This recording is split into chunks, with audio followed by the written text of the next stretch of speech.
नमस्कार दोस्तों, कैसे हैं आप लोग सभी। आई होप सभी आप अच्छे होंगे, स्वस्थ होंगे और मस्त होंगे। आपका एग्जाम की तैयारी बहुत जोर तोड़ से चल रहा होगा। अगर दोस्तों आप 2027 में एग्जाम देना चाहते हैं बिहार बोर्ड के, अगर आप 40 में 40 साइंस में अगर नंबर को गेन करना चाहते हैं तो ये वीडियो आपके लिए है, जिसमें हम करेंगे 40 वीवीआई ऑब्जेक्टिव क्वेश्चन को सोल्व करने वाले हैं।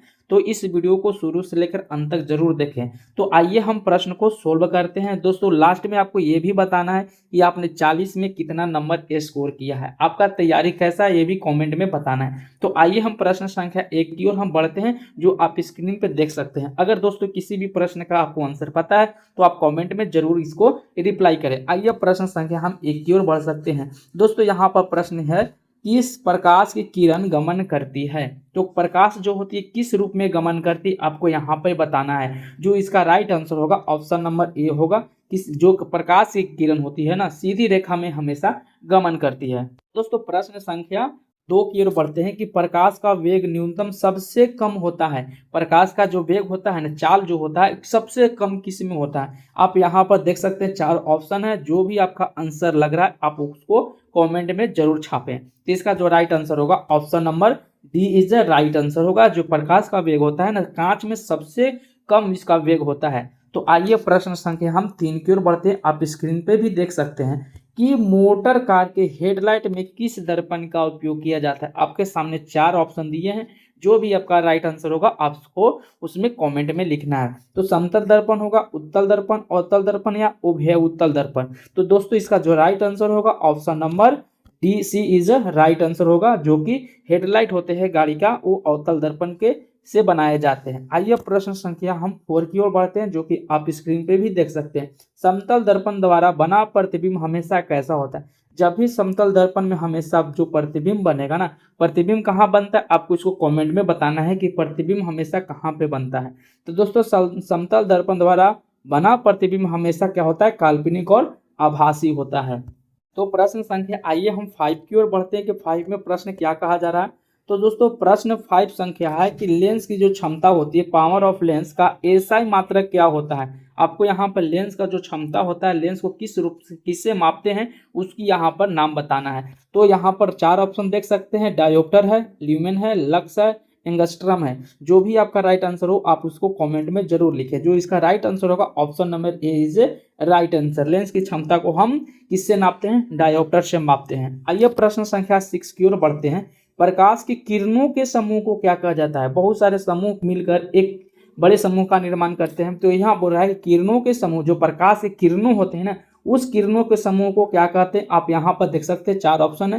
पहला ऑप्शन है कि प्रकाश का स्रोत, किरण पुंज, प्रदीप्त, परिकिरणन। तो जो इसका राइट आंसर होगा option number B is a right answer. जो कि प्रकाशों के समूह को, प्रकाश की किरणों के समूह को हम क्या कहते हैं, किरण पुंज कहते हैं। आइए प्रश्न संख्या हम 7 की ओर बढ़ रहे हैं। तो प्रश्न संख्या आप 7 स्क्रीन पर देख सकते हैं।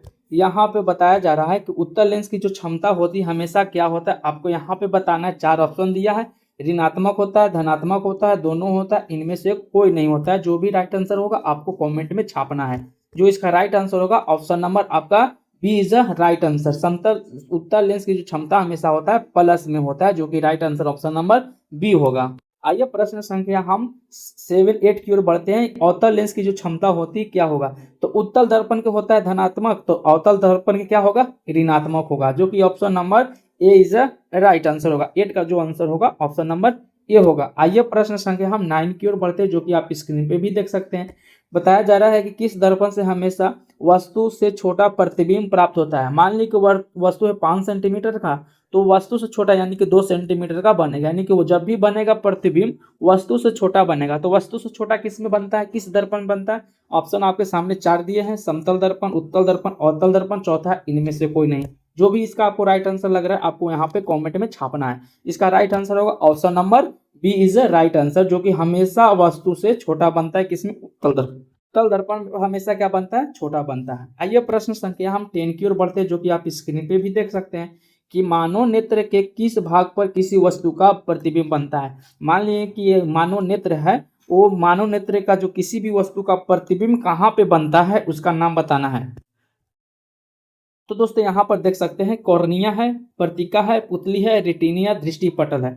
तो दोस्तों जब भी मानव नेत्र का प्रतिबिंब बनेगा ना, वो रेटिना पर बनता है, या रेटिना को अन्य नाम से जानते हैं दृष्टि पटल के भी नाम से हम जानते हैं, जो कि option number D is right answer होगा। 10 का राइट आंसर डी होगा। आइए प्रश्न संख्या हम 11 की ओर बढ़ते हैं, जो कि आप स्क्रीन पे देख सकते हैं।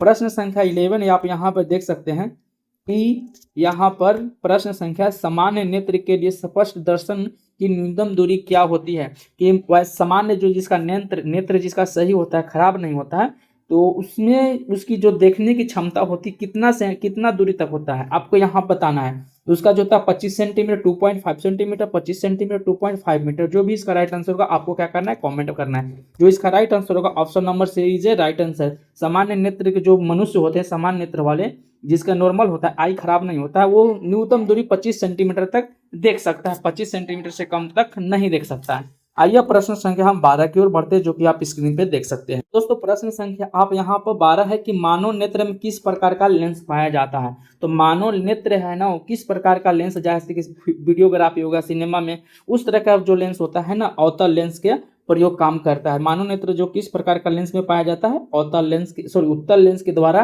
काम किया जाता है, उत्तल लेंस द्वारा पाया जाता है, या उसके समान ही पाया जाता है, जो कि ऑप्शन नंबर राइट होगा, ए इज राइट आंसर होगा। आइए प्रश्न संख्या हम बढ़ते हैं 13 की ओर, जो कि आप स्क्रीन पे देख सकते हैं। तो विद्युत धारा का एसआई मात्रक क्या होता है, आपको यहाँ पर बताना है। वाट होता है, वोल्ट होता है, ओम होता है, एम्पियर होता है। तो इस दोस्तों इसका जो राइट आंसर होगा option number D is a right answer, जो कि विद्युत धारा का एसआई मात्रक एम्पियर होता है।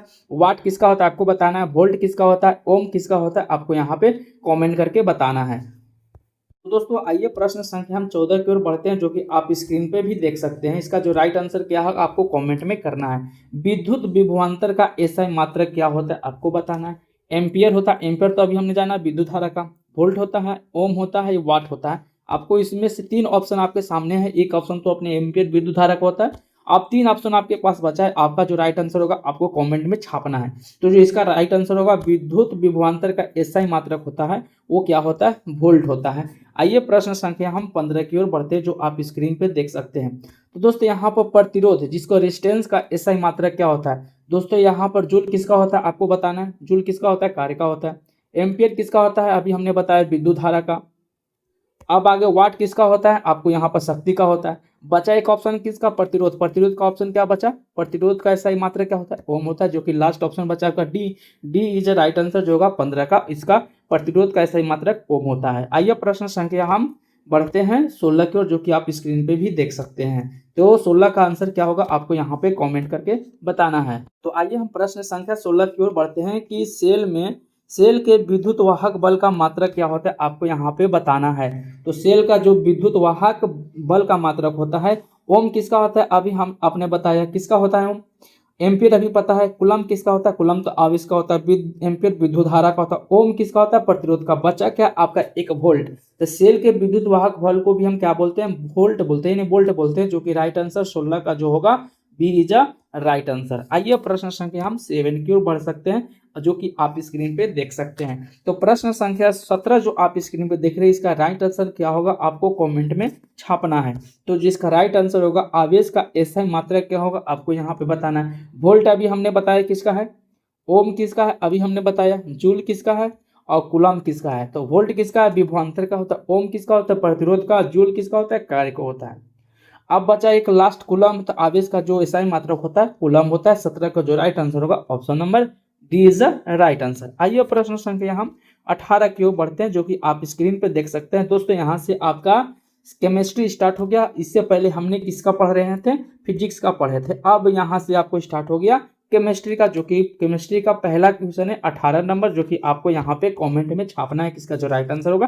क्या होगा, सबसे ज्यादा वीवीआई क्वेश्चन है ये, बहुत ज्यादातर आपसे एग्जाम में देखने को मिला। कोई सा भी एग्जाम हो, कॉम्पिटिटिव तक ये एग्जाम में प्रश्न पूछा जाता है। आइए प्रश्न संख्या 18 की ओर बढ़ते हैं, जो आप स्क्रीन पे देख सकते हैं। लोहे को जंग से लेपित करने की क्रिया को क्या कहते हैं। जब हम लोहे को जंग से बचाने के लिए किसके कारण उपयोग किया जाता है। जब मान लीजिए लोहा है, लोहा को जंग से बचाने के लिए किस क्रिया से हम लेपित करते हैं। संक्षारण हो गया, गैल्वेनीकरण, पानी चढ़ाना, विद्युत अपघटन। जो इसका राइट आंसर होगा option number B is a right answer होगा, जो कि हमें लोहे पर जिंक को गैल्वेनीकरण से ही हम लेपित करते हैं लोहे को सुरक्षित रखते हैं। आइए प्रश्न संख्या हम 9 की ओर बढ़ते हैं, जो कि आप स्क्रीन पे भी देख सकते हैं। इसका जो राइट आंसर होगा क्या होगा, आपको कमेंट करके जरूर बताना है। दोस्तों प्रश्न संख्या आप 19 देख रहे हैं कि जस्ता तथा तनु हाइड्रोक्लोरिक अम्ल की अभिक्रिया के फलस्वरूप कौन सी गैस बनती है। आइए इसको हम रिएक्शन कराते हैं, कौन सी अभिक्रिया बनेगा आपको यहाँ पे कमेंट करना है। तो आइए इसको हम सबसे पहले रिएक्शन कराते हैं। पहले बोल रहा है कि जस्ता, जस्ता को जिंक की बात करते हैं, प्लस में हाइड्रोक्लोरिक HCl, HCl को हम जिंक कराएंगे, HCl को ये Zn होगा ना जिंक, तो बनेगा ZnCl2 बनेगा, और हाइड्रोजन क्या होगा आपका मुक्त होगा, जो कि यहाँ पर राइट आंसर ऑप्शन नंबर क्या होगा आपको यहाँ पे बताना है। तो इसका राइट आंसर ऑप्शन नंबर आपको यहाँ पर कौन सा मिला, राइट आंसर आपको यहाँ पे बताना है, जो कि हाइड्रोजन गैस का होगा 19 का सी इज राइट आंसर, जो कि हाइड्रोजन गैस बनती है। तो आइए प्रश्न संख्या 19 की ओर बढ़ते, जो कि आप स्क्रीन पे देख सकते हैं। 19 का जो राइट आंसर होगा आपको कमेंट में छापना है। तो राइट आंसर क्या है 20 का, आप स्क्रीन पे देख सकते हैं। तो दोस्तों यहाँ बता रहे हैं कि निम्नलिखित में से कौन सा एक दहन अभिक्रिया है, यानी कि जिसके दहन अभिक्रिया, दहन कब कहेंगे, जब ऑक्सीजन की उपस्थिति में जलाएंगे तभी तो दहन होगा। तो बताइए कौन सी अभिक्रिया होगा, जल का उबलना, ये तो नहीं है, मोम का पिघलना, ये भी नहीं है, पेट्रोल का जलना, जो होगा पेट्रोल का जलना क्या कहलाता है, रसायन दहन अभिक्रिया का एक उदाहरण है, जो कि 20 का जो राइट आंसर होगा option number C is right answer. तो 20 का जो राइट आंसर होगा option number C is right answer. आइए प्रश्न संख्या हम 21 की ओर बढ़ते हैं, जो कि आप स्क्रीन पे देख सकते हैं। सॉरी दोस्तों, थोड़ा खांसी हो जा रहा है, खांसी हो गया है जल्दी जल्दी। तो आइए प्रश्न संख्या हम 21 की ओर बढ़ते हैं कि साग सब्जियों को विघटित होकर कंपोस्ट बनना किस अभिक्रिया का उदाहरण है। उष्माशोषी है, उष्माक्षेपी है, उभयगामी है, प्रतिस्थापन है। तो दोस्तों यहाँ से दो ऑप्शन तो आपका ऐसे एलिगेट हो जाएगा, दो ऑप्शन यही खत्म हो गया, बचा क्या, उष्मा और उष्माक्षेपी। तो आपसे आपको कौन सा जो ऑप्शन होगा यहाँ पर राइट आंसर होगा उसको क्या करना है, छापना है। तो जो इसका राइट आंसर होगा उष्माशोषी अभिक्रिया होगा, जो कि right answer option number A is right answer. आइए प्रश्न संख्या अब 22 की ओर बढ़ते, किसी भी उदासीन विलयन का पीएच मान क्या होता है। दोस्तों पीएच एक स्केल यहाँ से होता है, यहाँ पर क्या होता है 7 होता है, 7 से अगर कम होता है उसको बोलते हैं अम्लीय, और 7 से जो होता है अधिक उसको क्षारीय बोलते हैं, और जो 7 पे रहता है उसको उदासीन बोलते हैं।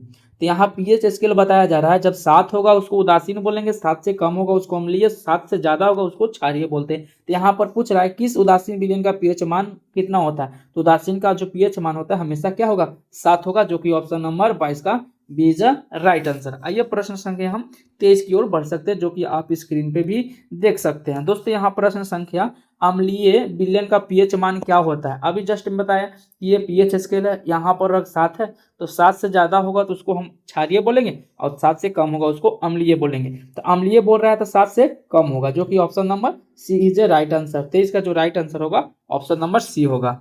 तो दोस्तों आइए प्रश्न संख्या अब 24 की ओर हम बढ़ते हैं, जो कि आप स्क्रीन पे देख सकते हैं। तो 24 का जो राइट आंसर होगा आपको बताना है कि क्षारीय विलयन का पीएच मान क्या होगा। अभी जस्ट हमने बताया 7 होगा, 7 से ज्यादा होगा क्षारीय, 7 से कम होगा अम्लीय।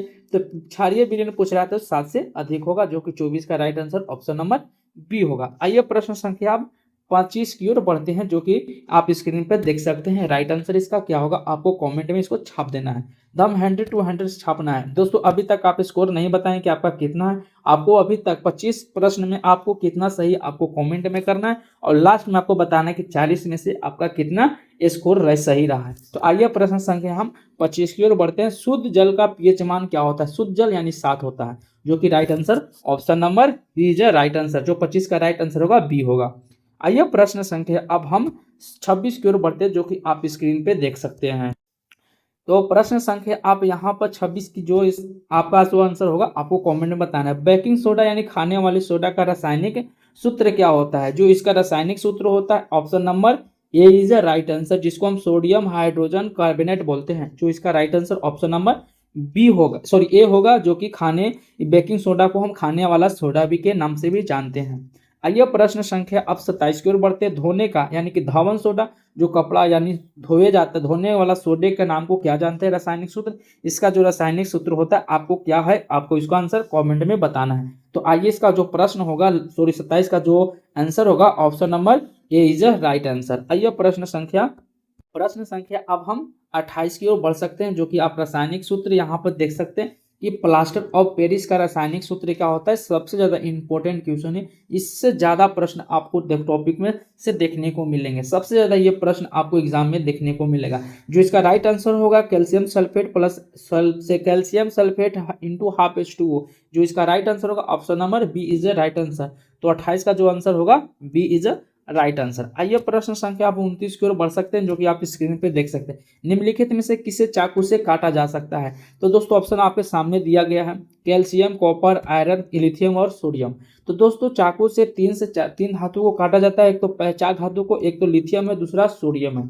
तो जो इसका राइट आंसर होगा option number A is right answer. तो चाकू से काटने जाने वाला धातु कौन से हैं? लिथियम और सोडियम। जो किसका 29 का राइट आंसर ए होगा। आइए प्रश्न संख्या अब हम 30 की ओर बढ़ते हैं। तो कौन सा धातु कमरे के ताप पर द्रव अवस्था में पाया जाता है? दोस्तों एक होता है अधातु, एक होता है धातु। धातु अधातु बोलेगा और धातु बोलेगा, दोनों में फर्क है। अधातु बोलेगा तो ब्रोमीन होगा और धातु बोलेगा तो पारा होगा। तो जो इसका यहाँ पर देख रहे हैं कौन सा अधातु, अधातु बात बोल रहा था, धातु में क्या होता है? ब्रोमीन होता है, जो कि right answer option number A is right answer. कमरे के ताप में द्रव अवस्था में पाया जाता है। अब आइए प्रश्न संख्या 31 की ओर हम बढ़ते हैं, जो कि आप यहाँ पे स्क्रीन पे देख सकते हैं। 31 है, कौन सा धातु कमरे के ताप पर द्रव अवस्था में रहता है? दोस्तों एक हमने बताया अधातु एक धातु, यहाँ पर क्या बोला जाए? धातु के कमरे में। तो किस द्रव अवस्था में पाया जाता है? वो होता है पारा यानी कि मरकरी। जो 31 का जो राइट आंसर होगा ऑप्शन नंबर ए होगा। आइए प्रश्न संख्या अब हम बढ़ते हैं 32 की ओर, जो कि आप स्क्रीन पे देख सकते हैं। जो इसका राइट आंसर होगा आपको कमेंट में छापना है। इसका राइट आंसर होगा कि लोहे की परमाणु संख्या कितनी होती है? तो लोहे की परमाणु संख्या 26 होता है, जो कि राइट आंसर ऑप्शन नंबर 32 का बी होगा। तो आइए प्रश्न संख्या अब हम 23 की, कूटपात जो होता है किस में पाया जाता है आपको यहाँ पे बताना है। जो इसका राइट आंसर होगा अमीबा में पाया जाता है। 33 का जो राइट आंसर होगा सी इज राइट आंसर। आइए प्रश्न संख्या अब हम पढ़ते हैं 34 की ओर, जो कि इसका राइट आंसर क्या होगा कमेंट करके बताना है। क्लोरोफिल वर्णक का रंग कैसा होता है आपको यहाँ पे बताना है। हरा होता है, नीला, लाल, सफेद। वर्णक का मतलब जो रंग को निर्धारित करता है। तो क्लोरोफिल में कौन सा रंग पाया जाता है आपको यहाँ पे आंसर बताना है। जो 34 का राइट आंसर होगा option number A is right answer. तो आइए प्रश्न संख्या 35 की ओर हम बढ़ते हैं। अब यहाँ पर बताया जा रहा है कि रक्त का लाल रंग निम्नलिखित में से किस प्रोटीन की उपस्थिति के कारण होता है? आपको यहाँ पर 35 का आपको कमेंट करके बताना है कि इसका राइट आंसर क्या होगा। आपके सामने है थ्रोबिन, हीमोग्लोबिन, फाइब्रिन, हेपरिन। जो इसका राइट आंसर होगा आपको कमेंट में बताना। अगर इसका आप राइट आंसर बताते हैं तो हम आप समझेंगे कि आपकी तैयारी सही चल रहा है। तो आइए प्रश्न संख्या अब हम 36 की ओर बढ़ते हैं। तो 36 बोल रहा है कि मानव हृदय में कितने कोष्ठक होते, चैम्बर होता है? 4 होता है। यहाँ पर 4 होता है। कोष्ठक किस तरह से हृदय है? ये आपके 4 कक्ष होते हैं। हृदय में कितने कक्ष होते हैं? 4 कक्ष होते हैं। तो आइए प्रश्न संख्या 37 की ओर बढ़ते हैं, जो कि 37 का जो कि राइट आंसर क्या होगा आपको कमेंट करना है। तो पौधे में जाइलम किस परिवहन के लिए जिम्मेदार है? सॉरी दोस्तों, जाइलम है तो जाइलम का मतलब ज से स्टार्ट है, तो जाइलम में जल का परिवहन करता है। तो पानी यानी कि जल का करता है। 37 का जो राइट आंसर होगा ऑप्शन नंबर ए होगा। जाइलम से इल हटा देगा, जाल यानी कि जाइलम से जल हो गया। तो जाइलम जो होता है जल का परिवहन करता है। तो इसका राइट आंसर होगा option number A is right answer. आइए प्रश्न संख्या अब हम 38 की ओर बढ़ते हैं। 38 की ओर की पौधे में फ्लोएम किसके परिवहन के लिए जिम्मेदार है? फ्लोएम मतलब फल, फ्लोएम मतलब फल। तो फल किसके लिए होता है? भोजन। यानी कि जो राइट आंसर होगा option number B is right answer होगा। तो फ्लोएम मतलब भोजन का परिवहन करता है, जाइला मतलब जल का परिवहन करता है। तो दोस्तों आइए प्रश्न संख्या अब हम 39 की ओर बढ़ते हैं, जो कि आज का सेकंड लास्ट क्वेश्चन है। इंसुलिन की कमी से कौन सा रोग होता है? आपके सामने घोंघा है, बौनापन, मधुमेह, एनीमिया। तो जो इसका राइट आंसर होगा option number C is the right answer. 39 का जो आंसर होगा यहाँ पर, जो 39 का इसका राइट आंसर क्या होगा? सी इज अ राइट आंसर, जो कि मधुमेह की कमी से, इंसुलिन की कमी से मधुमेह यानी कि डायबिटीज होता है। आज का लास्ट क्वेश्चन है जो आप यहाँ पर देख सकते हैं। घेंघा रोग पनपता है किसकी कमी से? इसका कमी क्या है? आयोडीन की कमी से। 40 का जो राइट आंसर होगा ऑप्शन नंबर सी होगा। दोस्तों अपना अपना स्कोर बताइएगा, कितना आपका स्कोर आपने 40 में से किया है। दोस्तों अगर ये वीडियो आपको पसंद आया है तो एक लाइक कर लीजिए, चैनल को एक चैनल पर पहली बार है, चैनल को सब्सक्राइब करके बेल आइकन का नोटिफिकेशन ऑन कर ले, जिससे हमारी आने वाली वीडियो का नोटिफिकेशन आपको समय पर मिल सके। और एक दोस्तों इस वीडियो को शेयर अपने दोस्तों में जरूर करें। आइए मिलते हैं अगली वीडियो में 40 ही ऐसे ही इंपॉर्टेंट मोस्ट इंपॉर्टेंट क्वेश्चन के साथ। तब तक के लिए धन्यवाद। जय हिंद, जय भारत।